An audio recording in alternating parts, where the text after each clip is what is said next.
Jay Dennis is sounding an alarm about a mostly unseen epidemic swamping Christianity. I believe that 80% of men in churches are struggling at some level with viewing pornography. Yet he says most pastors either don't believe it or won't take action. One of the biggest scandals about this addiction that very likely has, well, more than half of the church in its clutches is how few churches are willing to talk about it in the open and tackle it.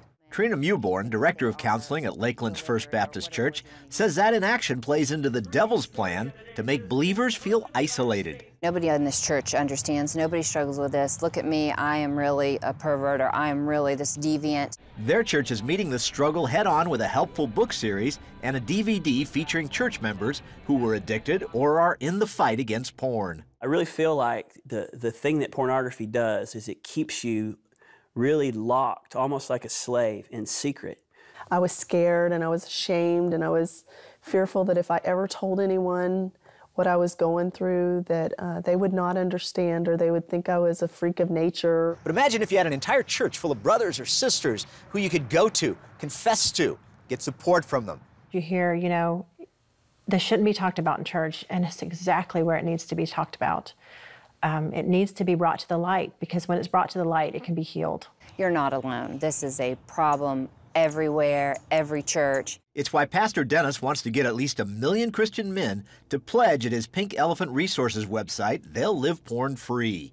He says a watershed moment for his church came one night when he asked his men to stand up if they were struggling with porn. We have theater seats, so I remember with my eyes closed and I was listening, I could hear all these seats hitting the backs of the seat.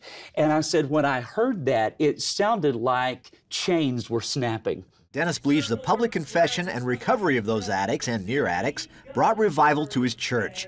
His director of counseling feels that result could happen at any church willing to join the fray. Churches need to see, hey, we have got to be the hospital. I mean, we've got to be the ones saying we are going to figure out how to help people and be real with people. Dennis maintains, however, it's up to the individual Christian to make the life-saving decision. No man goes into this knowing that, hey, I know I'm going to destroy my life, I'm going to wreck my marriage, I'm going to ruin my testimony.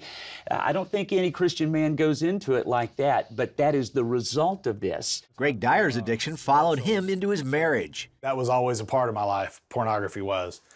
Even once I met Kathy, that pornography was still a part of my life. And then that led to years of lying to her. Despite his Christianity, the X-rated material led him to move out on Kathy and into an affair with a coworker. I viewed women as sex objects instead of women, someone else's daughter.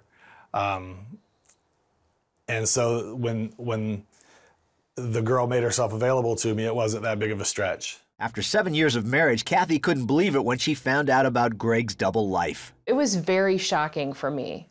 It took a long time for me to just absorb that this was Greg. She realized the seriousness of his problem after studying how porn is as addictive as any drug. As far as the synapses firing in your brain when you look at a pornographic image or when you use cocaine, for instance, there's really not much of a difference. The exact same chemical reaction happens in the brain when a person is addicted to pornography. Every time they view it, that happens in a heroin addict when they do a hit of heroin. Greg got desperate, though, when he heard God say he was no longer going to protect him. I knew what the presence of God was in my life, and at that point, it was gone. And it scared me. It scared straight, basically. Through months of painful counseling and struggle, the Dyers eventually put their marriage back together. I think I started to see Greg through God's eyes. That's really kind of what happened. Kathy wrote a book with Pastor Dennis about how Christian wives can help their husbands find freedom. And Greg testifies there was nothing sweeter than getting porn-free. It owned me for a majority of my life. And I don't feel like it owned me anymore. Paul Strand, CBN News, reporting from Lakeland, Florida.